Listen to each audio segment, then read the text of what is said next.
Assalamu alaikum, and I hope you guys are having a very beautiful and gorgeous time.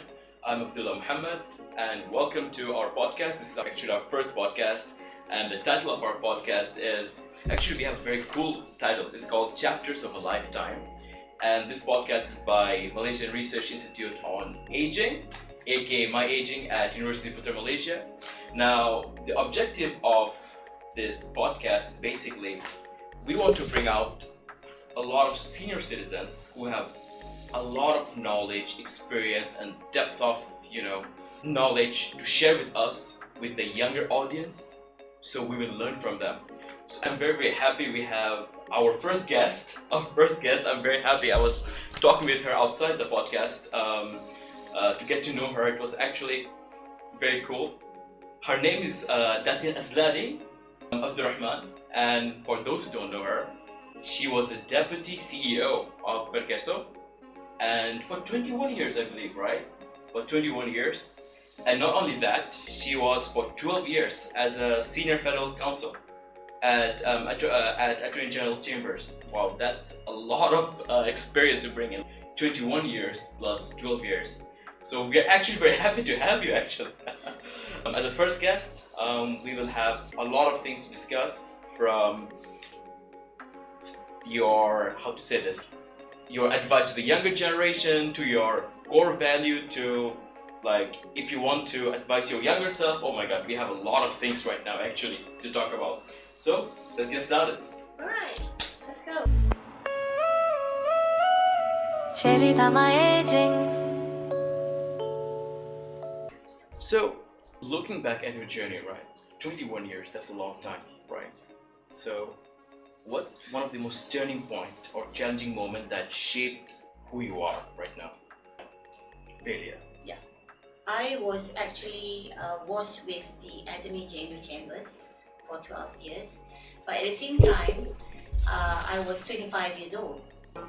At that time, I was selected to be representing Malaysia in cycling event, and it was a SEA Games in 1989. And what happened was, after all the hard work, all the training, determination, support from everyone, I failed, meaning I collided with the Thailand cyclist during the race itself, and I was injured, and my bicycle was, cannot be used anymore, so I cannot carry on. So I end up in the ambulance. So when I end up in the ambulance, I was so upset. I was actually crying, and from that day I was telling myself, I cannot fail in my life. So what I did was I quit cycling competitively, and I focused on my job. So I was actually doing very well. I got my promotion, but what the failure taught me is to use the experience that I have gone through, the determination, the hard work, the sacrifices that actually pushed me in my work, and I was actually picked to be in PERKESO, and I was given a great task to actually change PERKESO when I came in to be the general in the legal department. I started with that, but then later on I went and climbed up the ladder up to this Deputy CEO. Before I retired, I was holding the post for 5 years. So what actually was my turning point, Abdullah, is actually the failure. The failure to achieve for the country, to help the country to gain a medal, but I did not. So at the age of 25 at that time? Yes, I was at age 25. At the age of 25, during cycling in Thailand, right? No, I was cycling in Malaysia. In Malaysia. SEA Games was actually in Malaysia, but there was collision between me and the Thailand cyclists. Mm-hmm. So that's what happened. We got all bruises, blood everywhere and things like that. So I end up in ambulance. So that's the turning point. That's the story behind what actually pushed me to be where I was before I retired. Wow. So from the age of 25, you decided, okay, there's no room for failure again. Yes. Okay, very, very interesting. So, like looking back at your career, right? It's been for 21 years, right? That's a long time. 21 plus 12, that's a long time, right? So, if I ask you, like, looking at your journey, what are few of your core values or guiding principles that helps you make decision? What should I do? What should I not do? What should I say yes to? What should I say no to? Like, what are some of your guiding principles based on your experience? Based on where I was working, the most important core values that I need to have is my integrity. Because in PERKESO is actually an organization that collects money, a monthly contribution from workers and self-employed, and we keep their money.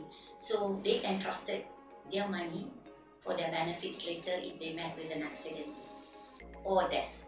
So whatever you do in PERKESO, you need to have that high integrity value, the honesty, and if you don't have that, you might be spending spree people's money, which is not good, right? So other value which I learned, which is very important besides integrity when you work and with the organization in PERKESO, is empathy. So empathy is very important because without empathy, you might not give good customer service. So when it comes to customer service, sometimes we have to reject their claims. Sometimes they come and they say, I want to claim my benefit. But you have not contributed enough, because we have a law that governs to say that a person has to contribute 24 months out of 40 months of working period. So you have to contribute certain percentage according to the law. And he do not qualify that because of those things, but because it's barred by the law. So what we need to do is we need to have that empathy. We need to tell them that I am sorry, you are not qualified because all these things. We just cannot push your customer away just by saying, sorry, your file is closed. You're not entitled. Thank you. That's not right. Because that guy came to you with the hope that I want the benefit. I need help. So what I did in my organization, empathy is very important.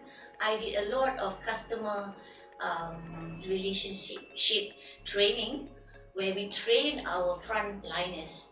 We have counter services, we have corporate comm where you call the phones and all, and we also have people who reply emails. So each of them have sets of standards that they need to know how to actually reach the customer, how to actually practice empathy in their work. So these are the core values in my organization, in my ex-organization. I'm so sorry, I thought I'm still working. I'm not anymore, but I'm still, with them, even though I've retired. So these are values, integrity and empathy. But it all depends where you are serving, The context. Yes, where you are serving, which organization, what are the expectations of your organization that you are working with. I'm actually very curious because in your field, you have to say no many times to the customers, right? Oh yeah. So we actually feel bad because at the end of the day, we're human beings, right? And sometimes saying no to people, we feel bad, right? So how do you deal with it, like emotionally? We have a unit that actually connect them with other organization. Yeah. Let's say they fail to get the help from our organization because they are unqualified, they are not qualified. So what we do is we train our officer to tell them, the welfare department will actually help you because welfare department will give a monthly payment to people like you because you are entitled. So we will actually connect them with other organization in Malaysia that we feel it's relevant to them. Okay, so if I understand right, so you're saying them no, but at the same time you're guiding them and helping them. Yes. Okay, understood. So it's also We don't walk away. And we in fact will call them and give the contact number to the person related to that other organization. So that's also emotionally the people, the frontliners. They feel good. Understood. Wow, that's one way. Have you been to Japan? No. Okay, I have been many times in Japan because my son is actually working there. What I love about Japan, which I find that in our society, we don't have that kind of, what you call civilized nature, and always wants to help.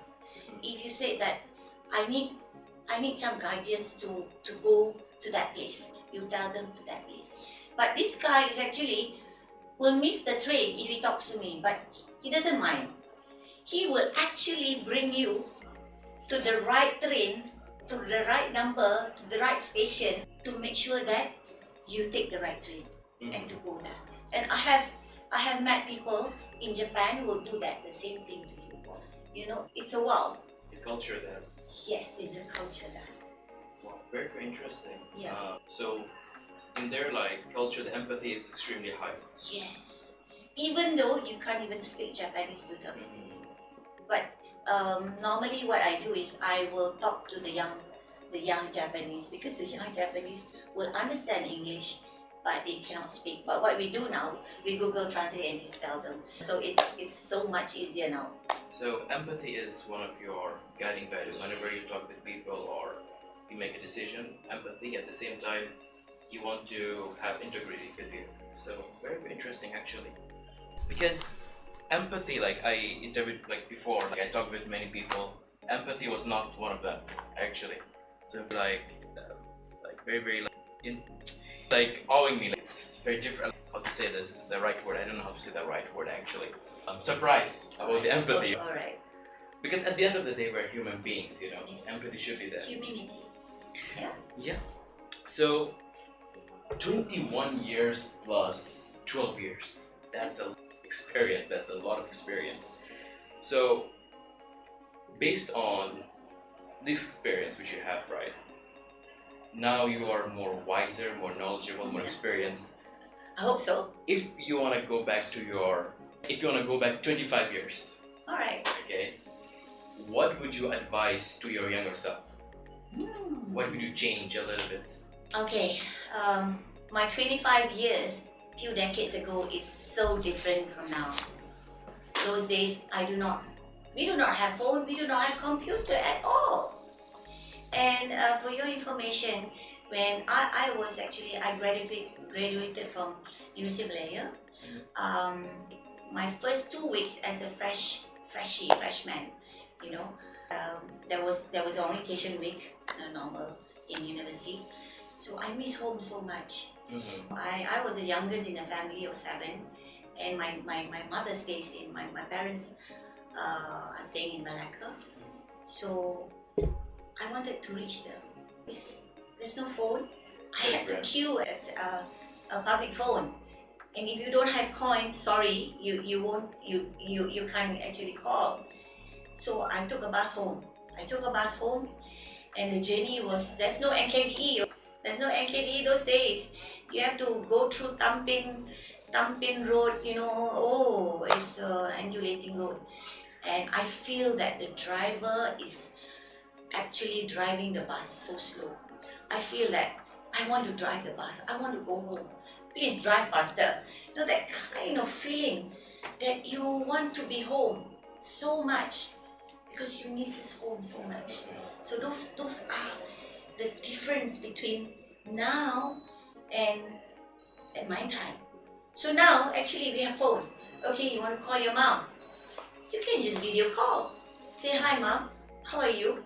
Those things, So I don't have those advanced telecommunication technology at that time. So what I would advise young people like you have the facility, you have the technology, use it, but don't use it negatively. You must call your parents most of the time. You must call your parents every week. talk to them. You know, at this point of time, their nest is empty. Their home is empty now because everyone, all the children actually left to go on with their life. So talk to them, say, how are you, mom? You know, how is your day? What did you do today? Talk to them and listen to them. Because if you don't listen to them, they have no one to talk to. No? Like me, yeah, I have 5 children. They're all gone. Nobody stays at home. But I have a lot of activity. You can call me, I am a super fit grandmother. You know, I cycle a week. My distance is about 250 in a week. 250. Yeah, I cycle 4 times a day in a week. So I do have a lot of activity. I climb mountains. I go hiking also. I walk. I travel. In fact, in today's time, I'm going to London. I just came back from Langkawi. This Langkawi race where one boy was actually hit by a car. The car is not at fault. He was at fault actually. He fell on the wrong side of the car. So my deepest condolence to his family. I actually saw the real thing that happened. So if your mom is not doing anything or your parents are not doing anything, give them a call. Take them, travel with them if you have the money. If you don't have, you go back every weekend. You go back every month. Make sure that it's a ritual that you should do, because once they're gone, they're gone. I can feel it because I'm the only child of my mom, right? And so she calls me sometimes like at 3 a.m. at night. She doesn't know the time difference. Yeah, and then she calls me and then I had to just answer and listen to her complaints, of course. But listen.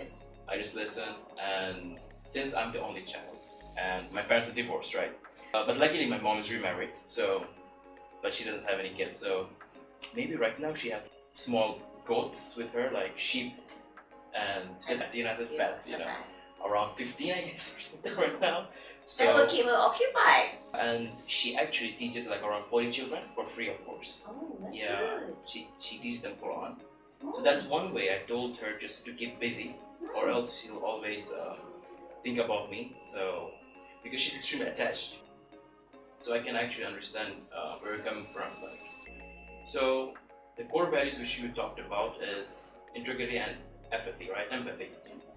With that, at the same time, having a good relationship with the family. Oh, you have to have a good relationship with your family, because if you fight with your friends will leave you.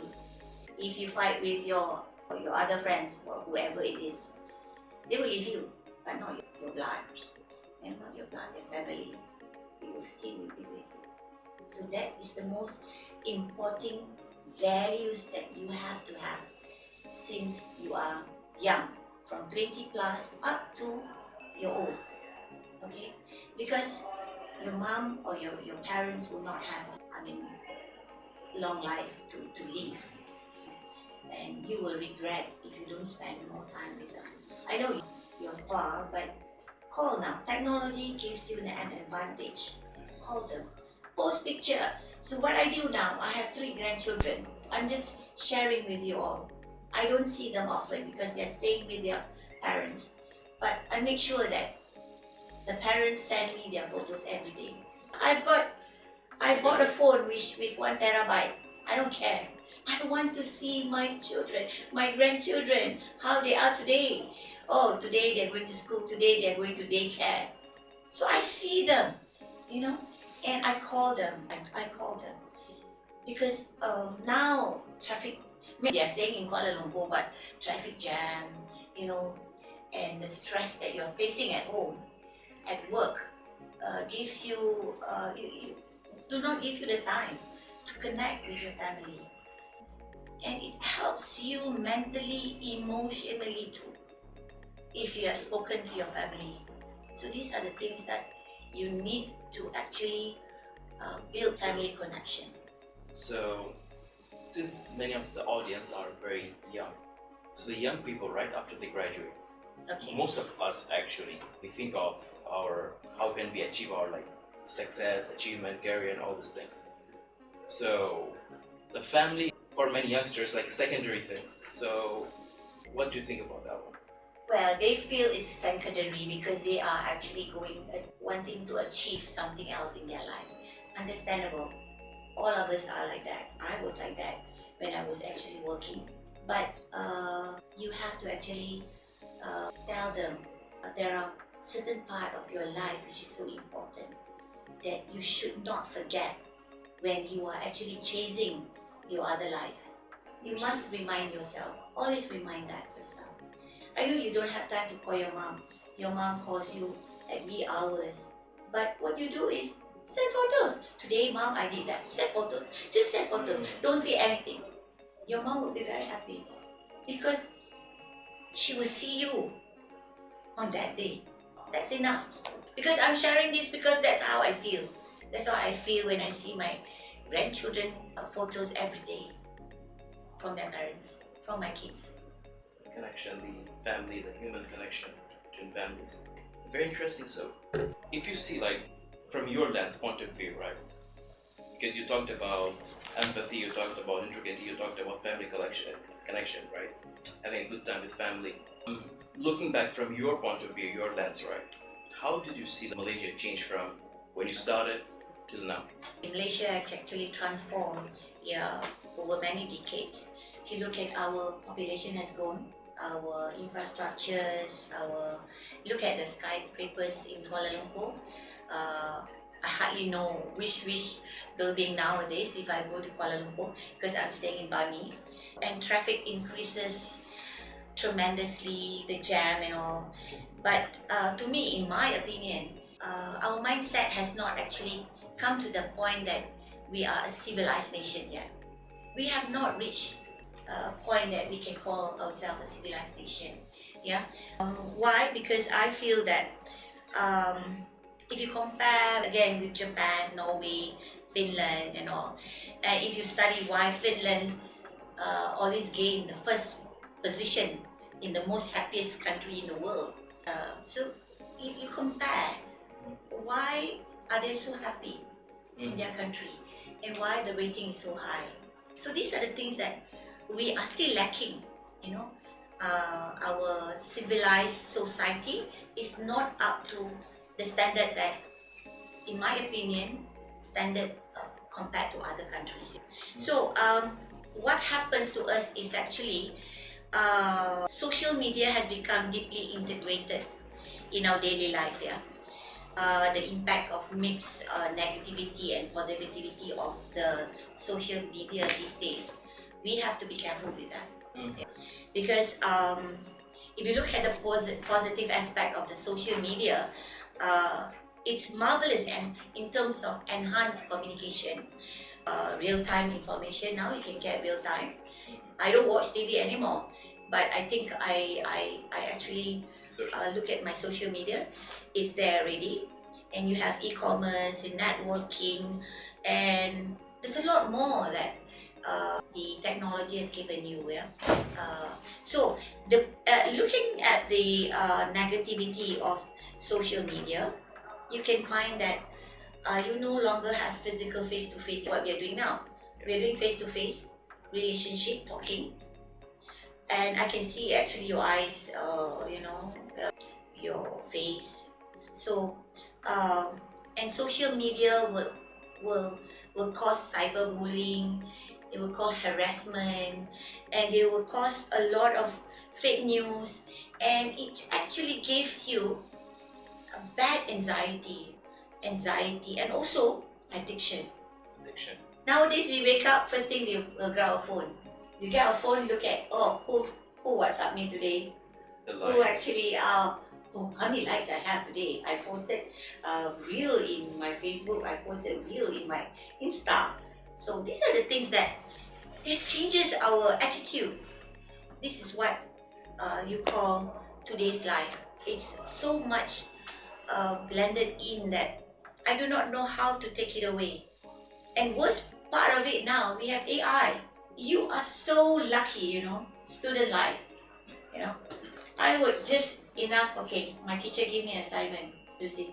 I would just go to the cheapest AI, the free ones, Gemini, or ChatGPT have a free, for your information, at my age, I also do AI, okay? I just say, what is blah? Can you give me some guidelines on how to do my assignment? Come out. So I put a photo. Please tell me my story. Beautiful, written, a kind of very high standard editorial story. It will be given to you. So this is marvelous. But if you are relying on too much technology, you do not have your own mindset. So that's what changing now. You know, our kids and teens are now thinking they cannot be themselves. They want to think of what my friend will think, what the SOCMAT will think, what my followers will think. So they will try to change their attitude towards people needs, not their need. So these are the things that we are lacking now. But we can use social media to actually change the world. Again, humanity, share good stories, do good stories, and photos share how you want to change people by telling this is wrong. But no, do not do harassment. You know what we are facing now, cyclists. Recently, we are actually being bombarded by lorry drivers, bus driver, just because of one spoiled brat cycling who are not actually following the traffic rules. They blast it in the social media, and other cyclists are also affected. And I'm afraid to actually cycle outside. I'm afraid to cycle at the busy road now, because they are there to go against you. They are there to actually find faults with you. These are really bad. Okay, they say that cyclists do not pay road tax. Yeah, we do not pay road tax. But do you know that we pay other taxes too? We pay other taxes. And they say that cyclists are rich because their bicycles are expensive. Not all. The rich ones, yes. Because that's your hobby. Same goes with motorbikes, right? The motorbikers want a big bike. But they want things to do, they are passionate about it. So with social media, it's giving us a lot of kind of harassment nowadays, which is really bad. But when you think about it, if I go cycling, I actually healthy. I want to be healthy. My heart is good. My heart is strong. My muscles are good. Things like that. But they're not looking at that because they feel that you should not be at the road at all the time. But that's why I told you, in my opinion, we're not civilized at all. We're not civilized because we cannot share the road. We cannot share the road with other road users. We cannot share the road with people who walks, people who ride motorcycles. So only the big bikes. But in Thailand, for your information, the road traffic ordinance are different. If you hit people, walking people or cyclists, you are at the wrong. So they are actually not a bully on the road. They gave way. So those are the different things between Malaysia and Thailand. So I do cycle in Thailand. I went to Hat Yai, I cycled in Chiang Rai, I cycled in Chiang Mai. So I had fun. Not like Malaysia. In Malaysia we can't even go to the highway now. So they will ban us. So these are the things that, but again I would like to share, we should use social media in a positive way. In a safe way. Safe way. In a beneficial way, in terms of sharing knowledge. I do videos also, which I give posts with good captions, and I share so that people will like it. People will benefit. Well, you like it, you like it. You don't, it's my passion. So these are the things that we should do. And don't harass or cyberbully people. Don't accuse people without knowing. I hate that, because what happened, in the accident that in Langkawi, they were actually condemning the organizer of the cycling event, but they are not totally at fault actually. So these are the things that social media it's so a powerful tool that sometimes is double sword. You know, It can create fake perceptions. it's so dangerous if you don't use it carefully. So, you talked about empathy, you talked about integrity, you talked about building a very good connection with the family, keeping in touch, especially the mother, right? And you also talked about how Malaysia went from zero technology to with a country with a lot of technology, AI. You talked about AI, right? And also cyberbullying. So, from your point of view, what's your advice for the younger generation right now? I have 5 advice. I have already planned to say about the 5 advice, the core points that I have. Firstly, is actually you to have the young people need to have resilience. Right? Resilience, because with the world now, it's constantly changing, and it's well connected, and you have incredible power with no generation before this have it now. Compared to my generation, you have the incredible power with the technology, communication and all. And you have power to access communication, connection. And you need to have resilience. That means if you do not have resilience, you will give up and fail. You must get up and get back to where you are, or get better, right? So resilience is the most important thing. You don't give up. Second is be yourself. That's what I'm saying just now. You don't waste energy trying to live up with someone else's expectation. Yeah, you follow social media, you expect people to like you, and you like to chase image, yeah, of perfection. Sometimes we are not perfect. We are born not perfect. Your genuine, be your genuine self is your greatest strength. Yourself, that's your greatest strength. Not the one that you copied from the social media, not the one people expect you to be. Be yourself. That's second. And the third one, don't just focus on achievement, you know, but contribute. I have a friend in University Malaya. I'm not going to mention. She's very competitive. She's very focused on achievement. Her target is first class. Yes, she did that. She got it. But she don't have friends. She do not have connections. At the end of the day, people don't like her. And I'm glad I did better than her in life and in work. So you don't just chase your achievement. Of course, in university, you need to have, well, a certain standard, right? Your CGPA. For your information, I want to list certain things. In PERKESO, to be listed or to be interviewed for a job in PERKESO, you must have at least have 3.5 CGPA. That's the standard. And we will now normally shortlist the force, the flat force. But what else we look is what other contribution that you're given. You represent university for other activities, and that will help you to actually gain.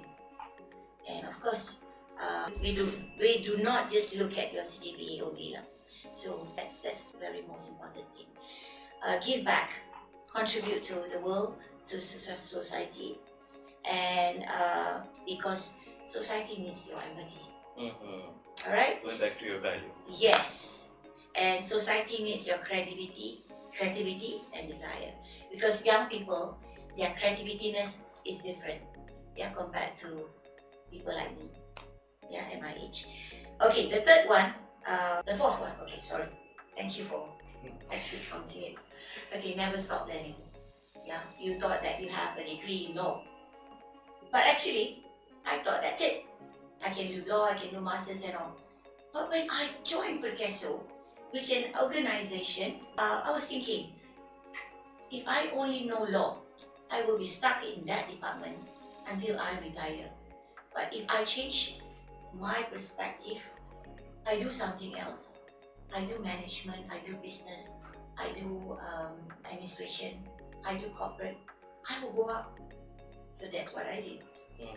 That's why I was given an opportunity to actually hit a higher department where under me department which I do not have the experience or qualifications. So those are the things that you need to know. Keep learning. And at my age now, I'm 62, right? Yeah, I can forget my age. I love passion. I have a drone and I learn how to control drones now. Because my passion is photography. I have a certificate in photography, but I want to actually learn more. So how to manage my drone. It's not easy, but I'm still learning. The same thing with AI. AI helped my photography. So I keep learning, even though it's tough, but I do learn. And it's fantastic. We the way we learn is we are very slow, not like when we are young, but our brain can still absorb. Yeah. So never stop learning. The last and the most important thing I want to advise to everyone. Work-life balance. Yeah. Many countries has actually pushing for this week. Why? Because it's work-life balance. Work-life balance is important. Everyone is so stressed out in the office. Everyone who is working, not me, I'm not stressed out. I love my life now. In fact, it's the best part of my life now, retirement. You know why? Because I'm healthy. So some people, if you do not have work-life balance, at the age of the young age, at this where you started, and you start 40, 50, and you're sick. You got all the 3 C's. You have diabetic, you have high blood pressure, you have high cholesterol.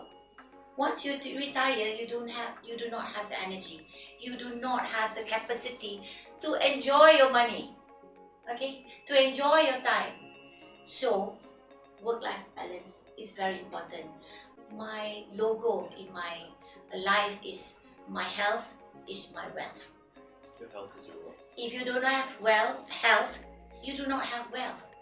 Even though you drive big cars, you have millions in your bank account, you can't bring yourself to anywhere you want to travel. So these are the things that you must remember. So even though you say that you have no time, I don't have time to jog, I don't have time to go to the gym.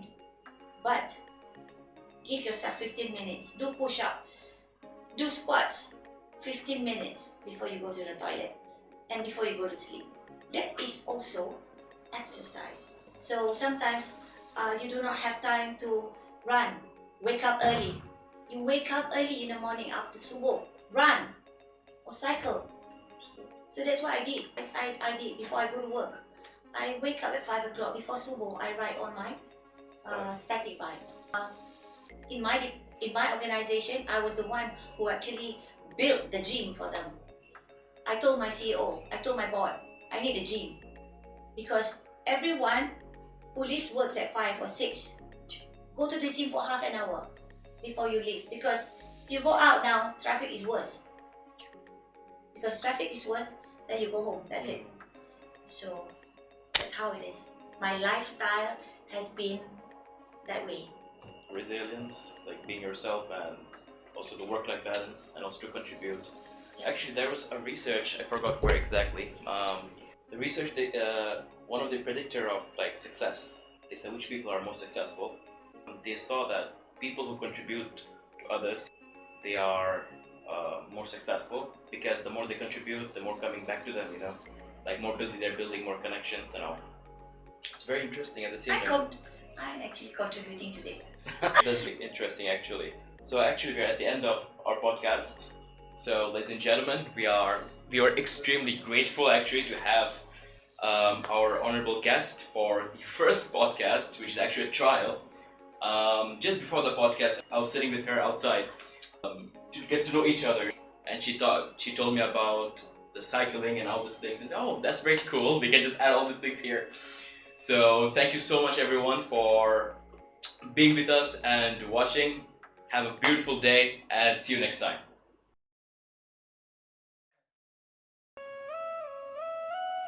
Cherita MyAgeing.